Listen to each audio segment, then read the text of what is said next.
toward the One, the perfection of love, harmony, and beauty, the only being, united with all the illuminated souls who form the embodiment of the messenger, the spirit of guidance. So welcome everyone to the third class of the evolution of the Gabrielite work. And we're happy to say we will do class tonight on the heart. Well, a topic that comes to mind immediately to me about that is the moment of creation. So first a poem, and then we'll talk about creation itself.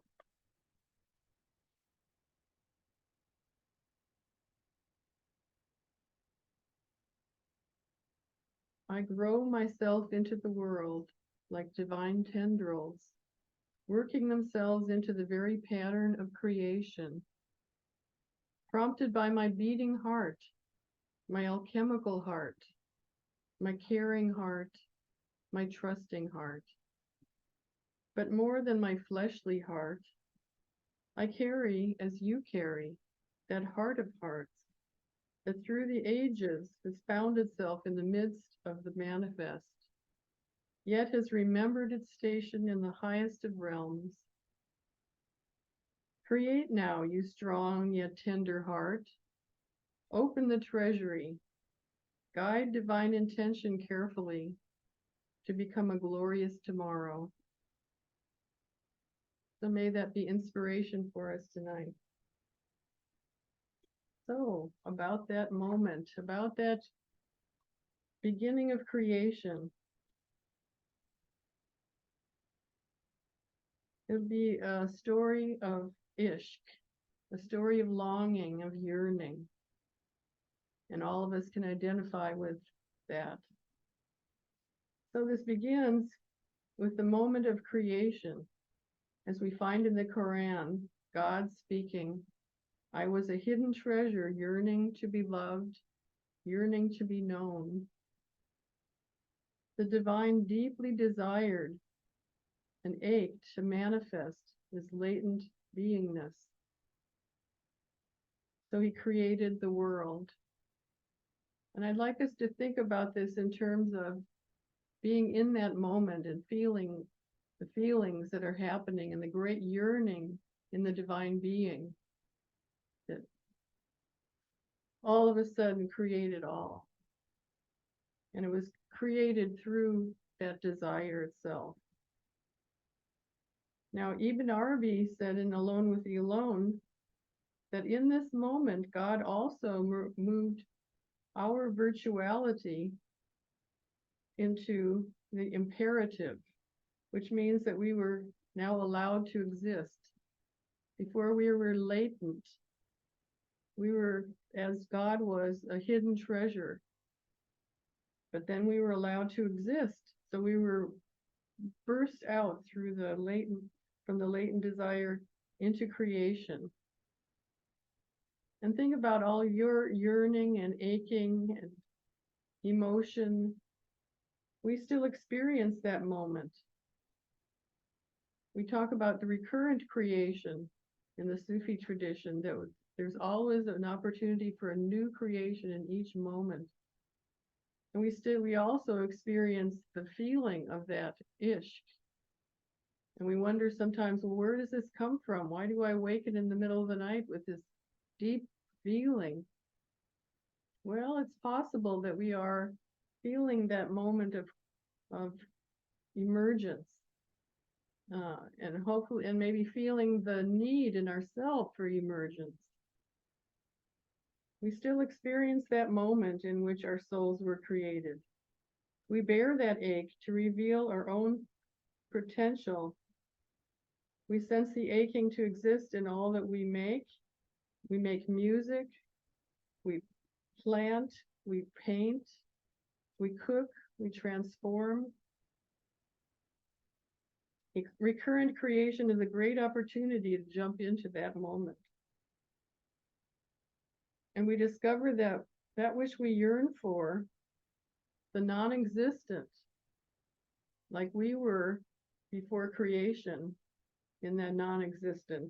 If we ache for that non-existent, it's not just nothing, but it exists, it exerts an influence if one desires it strongly, and especially knows who we are related to. So if we know who we are connected to and are every moment more open to the connectivity that we speak about, then we can act from a deeper place. And we're going to talk about Himma, we're going to talk about relatedness, and let's continue, Vash.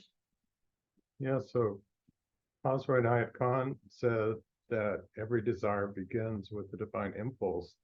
And tonight I was thinking about the translation of the word kun, which was the imperative, was the command of the divine be.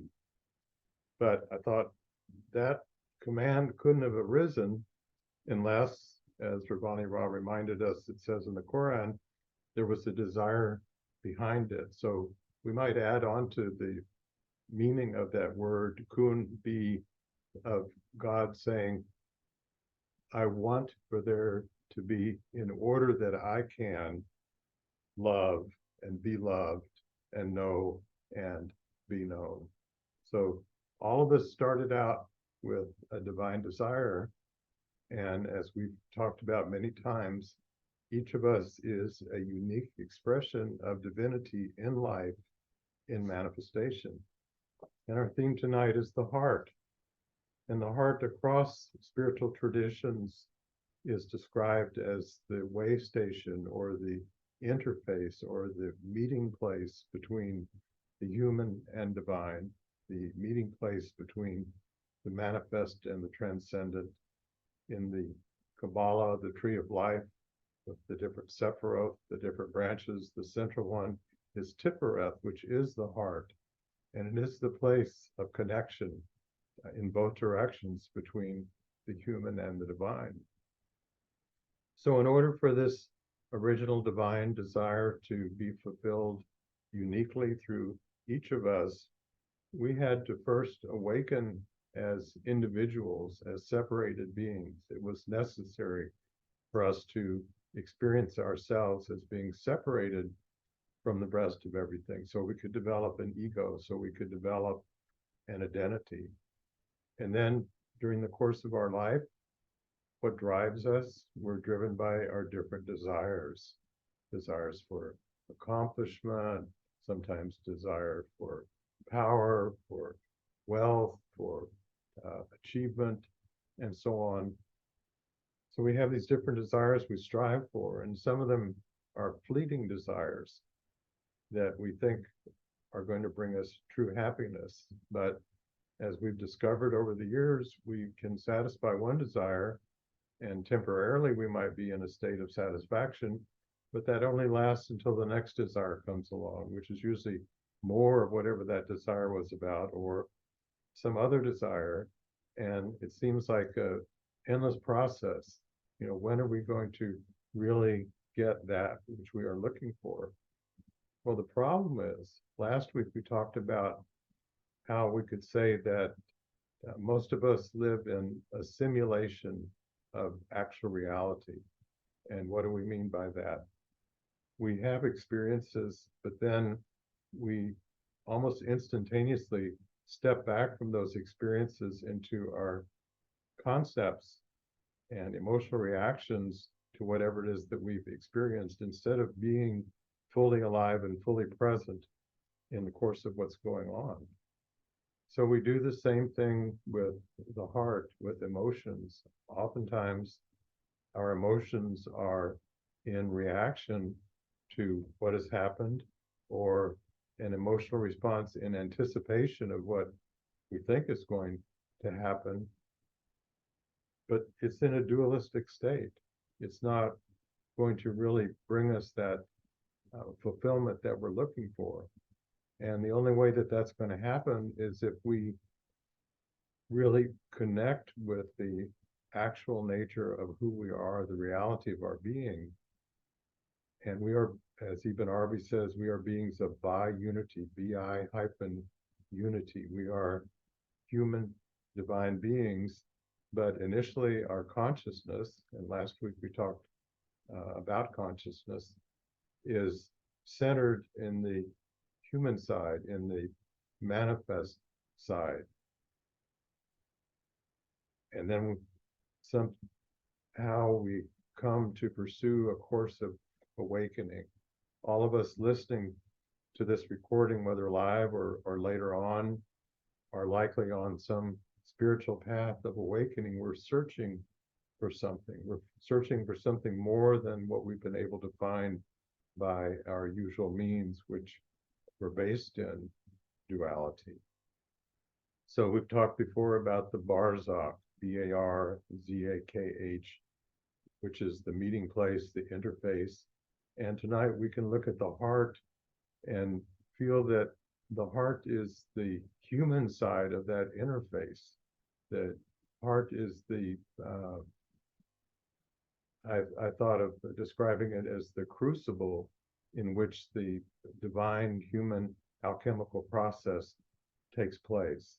The process that requires both sides in relationship to experience each other, to come to know each other, to have light circulate in both directions.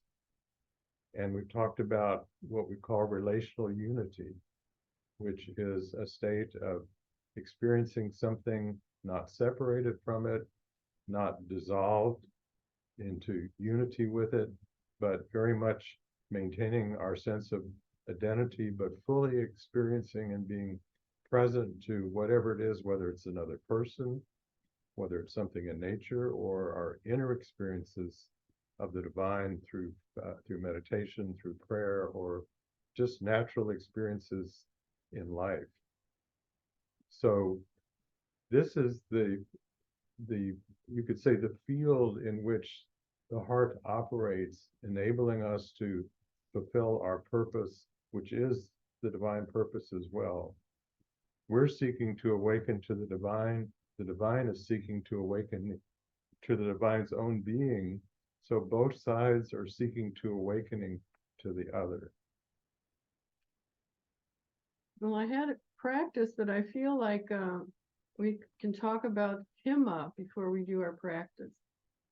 So himma is thought of as the act of imaging, the act of having something projected from the heart, which is a vital force, a force which creates the heart acting as a change of the outside world even. The heart is really the heart which now has realized who it is in relationship with the divine. Part of the divine can have an active quality that transforms rather than just feeling in response to things happening in the world. So again, it's like the vital force of the heart, himma is. It can create, that can love, that can radiate. And of course, this spiritual adherence, it would be the thing for us to work for more than anything, is to have an open and a caring and a heart that can be active and transform.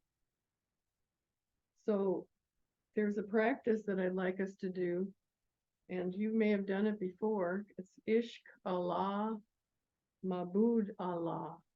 And it's often translated as God is love, lover, and beloved. I think in the work, because of the work we're doing tonight, we could say God is yearning, and it is God who yearns. So God is the lover and beloved, and God is the love itself.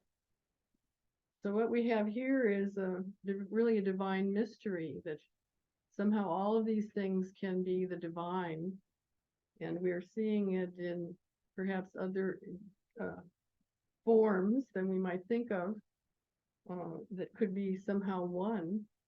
But the zikr is a wonderful way to blend one aspect into another.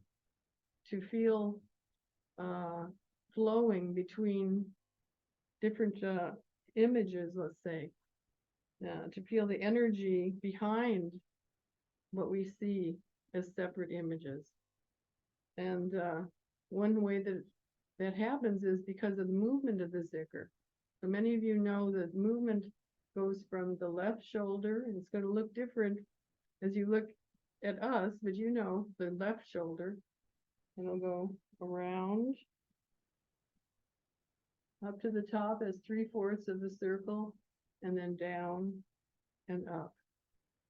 And we're going to use the words ishq, which means the same as we were saying before, the emotion or the desire, the yearning that we said before.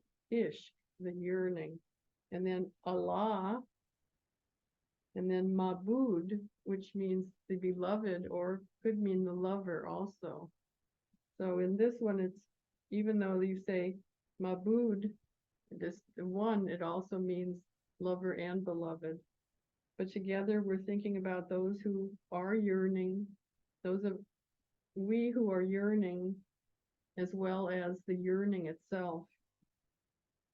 So we're bringing all of that into a unity, into this divine mystery, as we say, Ishq, Allah, Mabud, Allah. We are wanting to be in the center of this divine mystery, in which there's no separation between any of these aspects, but one is blending into the other, the love into the lover, the love into the beloved into the lover, and all of that energy circulating. So let's do this together and find what comes to you. Ishq, Allah, Mabud, Allah. Join in. Ishq, Allah, Mabud, Allah. Ishq, Allah, Mabud, Allah.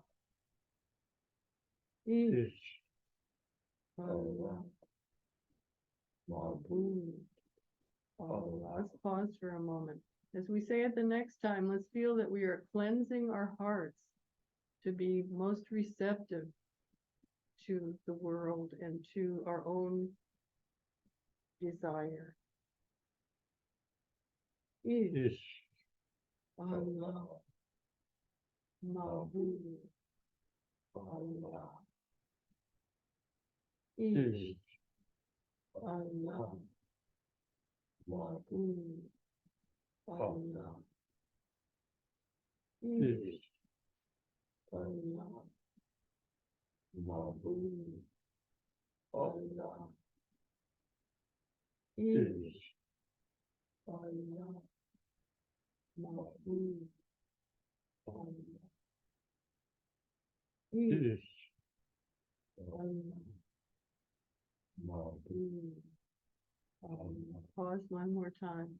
So let's be thinking that we want to be in the center of this process and be able to use all of our intention and all of our care in this loving relationship that includes everything.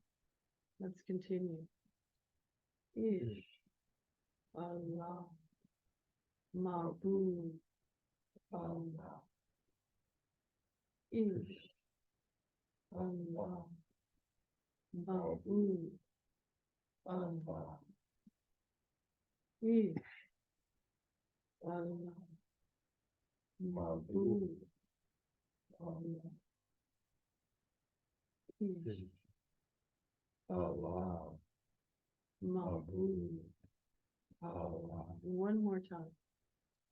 Ishq, Allah, Mabud, Allah. And we'll just sit in the silence.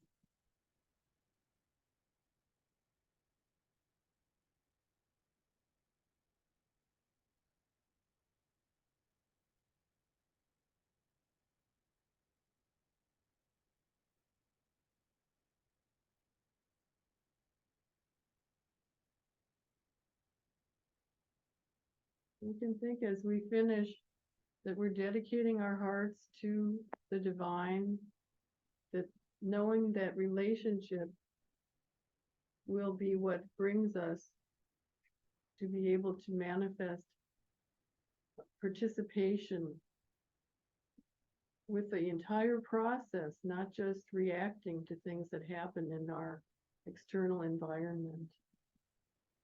We're dedicating ourselves to be part of the solution, part of the inspiration.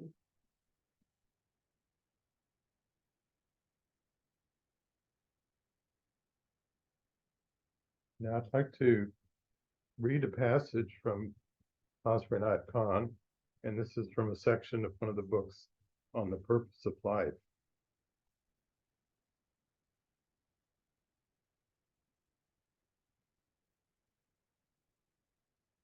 There are 5 aspects which give one the tendency towards the accomplishment of the inner purpose: desire to live, desire to know, desire for power, desire for happiness, and desire for peace. These 5 things work consciously or unconsciously in the profound depth of every soul. Working within one, they prompt one either to do right or to do wrong, and that these 5 aspects belong to the one purpose in the accomplishment of which the purpose of the whole creation is fulfilled. When the desire to live brings one in touch with one's real life, a life which is not subject to death, then the purpose of that desire is accomplished. When one has been able to fully perceive the knowledge of one's own being, in which is to be found divine knowledge and the mystery of the whole manifestation, then the purpose of knowledge is attained. When one is able to get in touch with the almighty power, then the desire for power is achieved. When one has been able to find one's happiness in one's own heart, independent of all things outside, the purpose of the desire for happiness is fulfilled. When one is able to rise above all conditions and influences which disturb the peace of the soul, and has found one's peace in the midst of the crowd and away from the world, in him or her the desire for peace is satisfied. It is not in one or the other of these 5 desires that there is the accomplishment of the purpose. It is in the fulfillment of these 5 desires that one purpose is accomplished, the purpose for which every soul was born on earth. So I think this is so beautiful, and what Murshid is, I think, talking about here is saying that the fulfillment of this purpose is not found by going to some transcendent realm and losing our identity. It's found in the way that we are both in relationship and bring about transformation into all the experiences of our life. The joys, the sorrows, and I'd like to read you one more quote from Hazrat Inayat Khan, talking about what's distilled from our life's experiences. This is very much about the alchemy of the heart. There are hearts which have been impregnated by the fire for a long, long time, and there comes a sulfur water from them, purifying and healing, for it has gone through fire, it has gone through a suffering, and therefore those who suffer, it heals them. There are hearts with many different qualities, like different waters, with chemical substances. Those who have suffered, those who have gone through patience, those who have contemplated, they all represent one or the other kind of the water that heals, and so are personalities. Persons who had deep experiences of any kind of suffering, of agonies, of love, of hate, of solitude, of association, of success or failure, they all have a particular quality which one has a particular use, a quality which has a particular use for others. And when one knows this, one will come to this conclusion that whatever has been my life's destiny, My heart has prepared a chemical substance through sorrow or pain, through joy or through pleasure, a chemical substance that is for some certain purpose for humanity, and that I can only give that substance for the use of humanity if I can keep my heart watered and open. So this gives such deep meaning to the experiences that we all go through in our life, including the ones that can make us feel so down and sometimes feel so hopeless. There's something that can be gained from these experiences. Pir Vilayat would talk about the need for us to make room in our heart for all beings. And we've talked before about that every circumstance without exception, there is potentially a portal, an opening to the sacred, and it has to do with the way we relate to that circumstance. And the way that that circumstance is opened up to something different, the way that the very space is opened up to something different, we could say that the Sufis use the term akasha, A-K-A-S-H-A, which means an accommodation. A new space is created. So the transformation that takes place, and this is very important, is not happening in the space that we think that we've been in. We've been in kind of a simulation, or we could say a truncated version of the true reality in which we exist. We've had our consciousness oftentimes limited to a truncated version of the multidimensional reality of our being, which exists on all the different levels of vibration, all the different subtle realms. So what does it mean to make the heart vast? The Sufis say the heart is vaster than the whole universe. This is true, and this happens when we awaken to the fact that we are very vast beings that are centered, that are, as Pir Vilayat would say, given this blessing of this spacesuit, our human body and form that enables us to experience the conditions of planet Earth. We are so much more than that. And rather than thinking of our heart as just this little organ inside of our body, our heart is so vast, and the possibilities of what can take place in that opened heart are limitless, are just exponentially possible. So I challenge you to try the practice of feeling that we are living in this with this open heart, that it just expands beyond where we think we are in reality. And especially if we are out in nature, it's easy to think about our heart expanding and holding and comforting and being carried on the wind and lit by the sun, and just having this really expansive feeling of our hearts, and that they are interacting with everything that is happening too, not just a receptive nature. Blessing those that we're walking by, or just thinking of good things that are about to happen to people, and keeping an active and caring heart. So try that this week. Working with that heart, almost like massaging it and challenging it to be expressing something from deep within.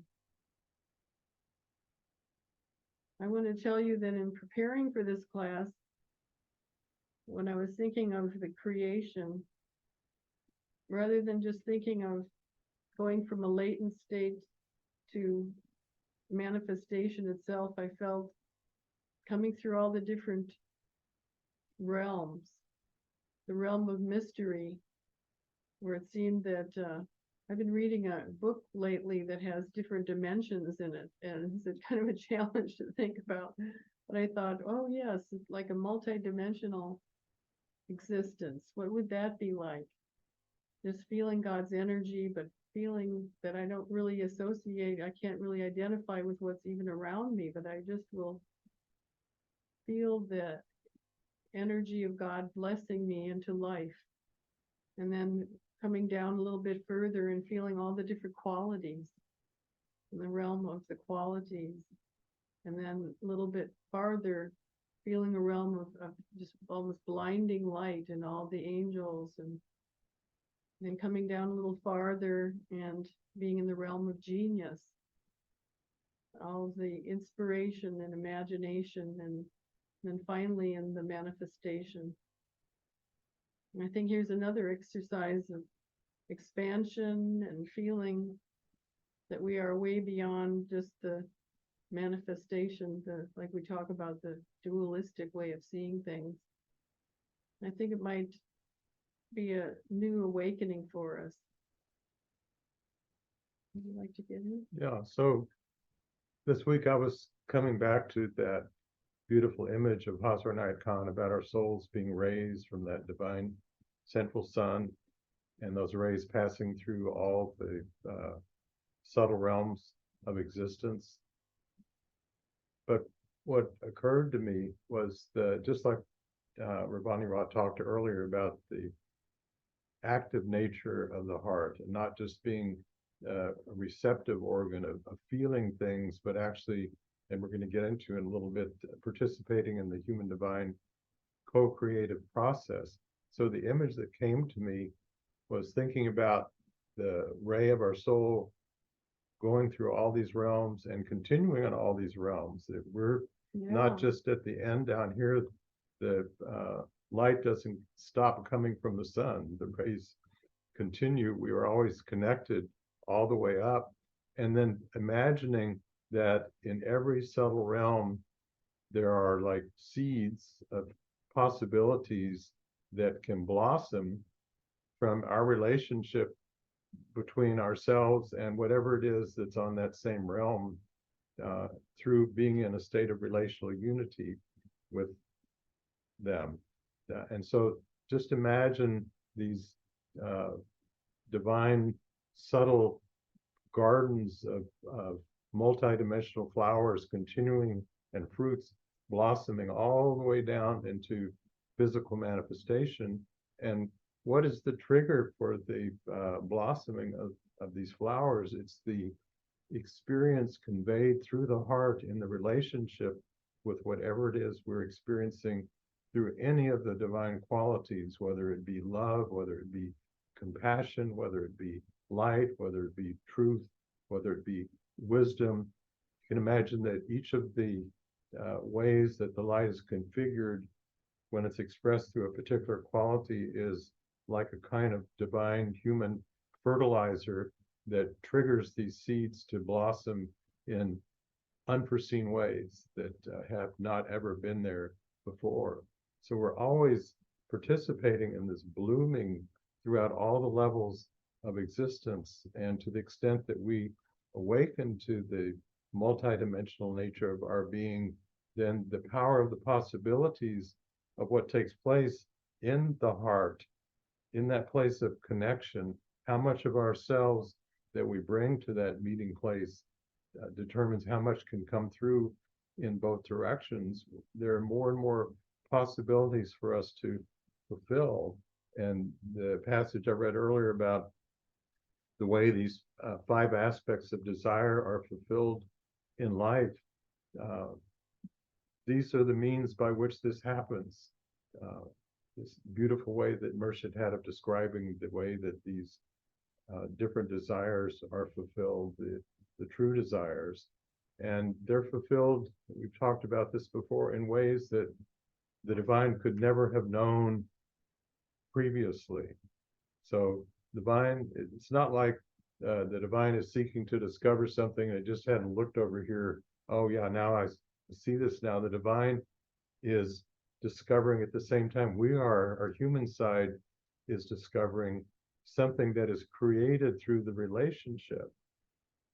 So to me, this is such a wonderful transformational way to think about how we go about our lives. we've talked about everything being Gabriel. Everything is seeking to announce its unique divinity, and we're seeking to experience that from everything else. One more thing, that's one aspect of it, but it's the emotions that are conveyed on that. Pir Vilayat would talk about cosmic emotions. Wonderful. So I'm reminded of our walks that we take in the morning, and I'm often, I'd say about 20 times in each walk, I will speak directly to a bird or a tree or the sun and feel that I'm bringing my presence into that relationship. It sounds a lot like what you're talking about. I think it's kind of a, here we go, here's all my attention and love and abilities that I feel are coming through, and just being totally present with a member of nature. And it certainly could be with people we know. So this is a different way of just saying, here I am, here is all of me. And being, we say present, but I think when I was listening to Azar talking here, it was a different kind of presence.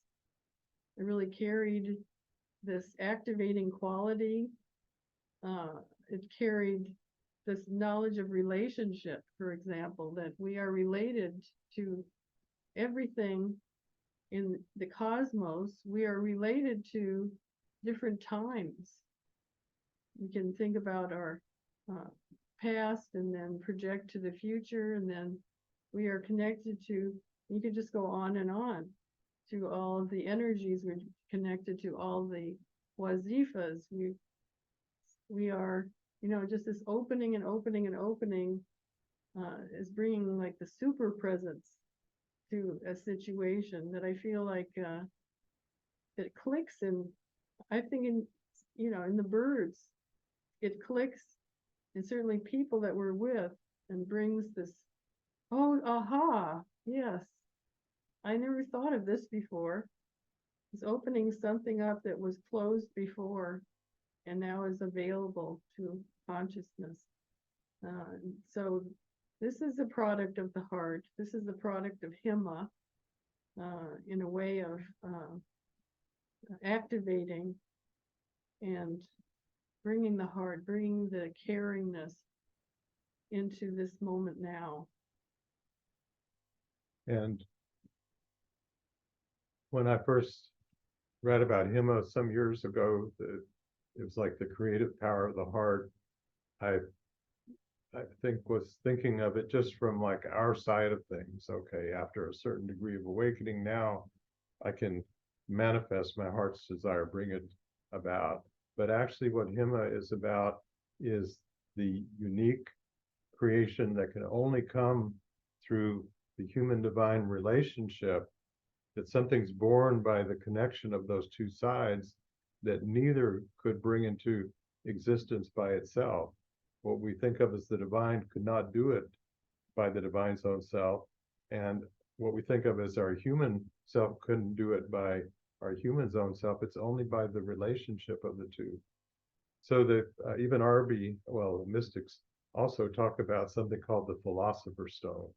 It's like something that can transform things, can bring eternal life to things, but that, again, the way I thought about this before was kind of like this magic thing that you come in contact with and it's going to do something, but it's just sort of sitting there. It has these properties. But I had the thought tonight that the philosopher's stone is conscious.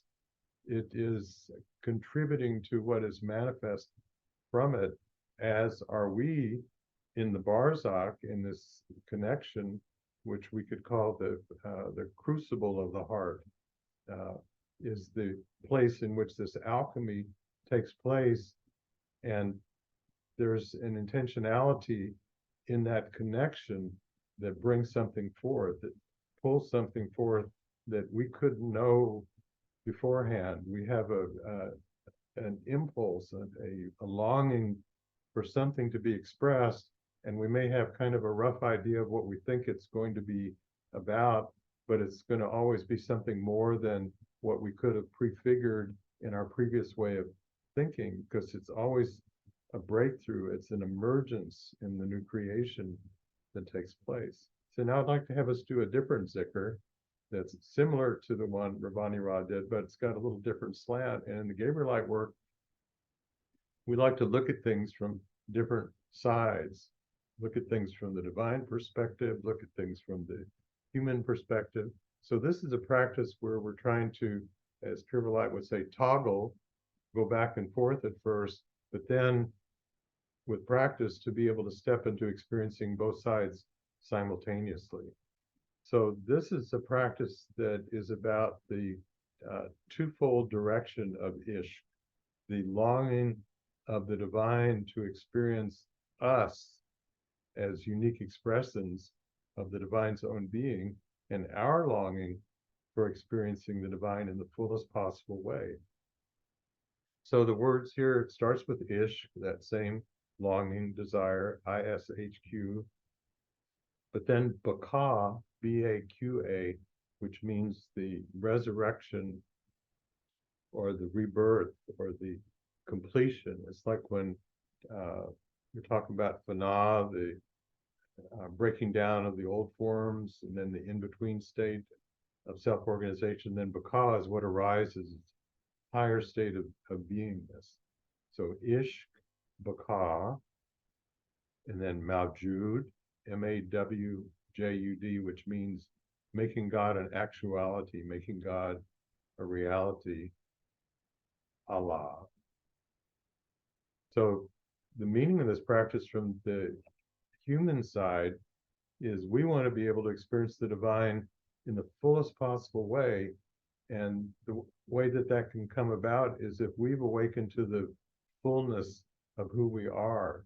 Those of you that happen to sign on early, I always put the message on, take time to let go of the cares of the day and become centered in the fullness of your being, the reality of we are multidimensional human divine beings. So that longing for us to awaken to that so we can experience the divine, that's what we're bringing to the Barzakh. That's what we're bringing to the meeting place. Now, Jude, Allah. But then from the divine vantage point, it's the divine's desire to experience the divine's own being uniquely through each one of us. And the divine can experience more and more of the divine's own nature through the fullest expression of divinity that we manifest in our being. Through our Baka, the divine desire is fulfilled. And through our Baka, our desire to experience the divine more and more deeply is fulfilled. So you don't have to try to be thinking this word and that word, just the general feeling. You can do it some of the times like our longing for the fullest way of experiencing the divine, and then shift gears and feel like the divine's longing to experience you in the fullest possible way, and then just dive in and see if you can feel that mutual longing, the longing of the lover and the beloved, but each side is the beloved of the other side. We are the beloved of God. God is the beloved of us. And love is what transpires between the two. So it's like this. It's the same motion. So it's Ish, Baka, now Jude, making God a reality, Allah. So I'll do it just myself, and then you can join in with me. And really, both the Zikr Ravani Ra did and this one, make it juicy, really feel it. So it's like this. It's Ish, Baka, now Jude, oh, ah. Together. Ish, Baka, now Jude, oh, ah. Ish, Baka, now Jude, oh, ah. Ish, Baka, now Jude, Allah. Ish. Mawjood. Allah. Ish. Baqa. Mawjood. Allah. Ish. Baqa. Mawjood. Allah. Ish. Baqa. Mawjood. Allah. Ish. Baqa. Mawjood. Allah. Ish. Baqa. Mawjood. Allah. Once more. Ish. Baqa. Mawjood. Allah. Now let go of the words and the motions and just feel that mutual longing, that mutual attraction that's not only present in our relationship with what Ibn Arabi describes as our personal Lord or our personal angel, but it's that mutual longing and attraction that when we open to it, we can experience with any relation we have with any manifest expression of the divine, whether it's a tree or a bird or another person, that we can feel that light upon light. And all that's conveyed through every experience of the awakened heart, the opened heart, the expansive heart, that can perform a divine alchemical process with every experience that we have in life.